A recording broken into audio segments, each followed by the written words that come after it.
తోచని పరుగై ప్రవహిస్తూ పోతున్నా,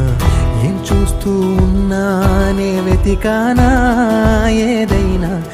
ఊరికెనే చుట్టూ ఏవేవో కనిపిస్తూ ఉన్నా, కదలని ఓశిలనే అయినా త్రుటిలో కరిగే కలనే అయినా, ఏం తేడా ఉందట నువ్వెవరంటూ అడిగిదు నన్నెవరైనా, ఇల్లాగే కడదాకా ఓ ప్రశ్నే ఉంటానంటున్నా, ఏదో ఒక బదులైనను చెరబొద్దు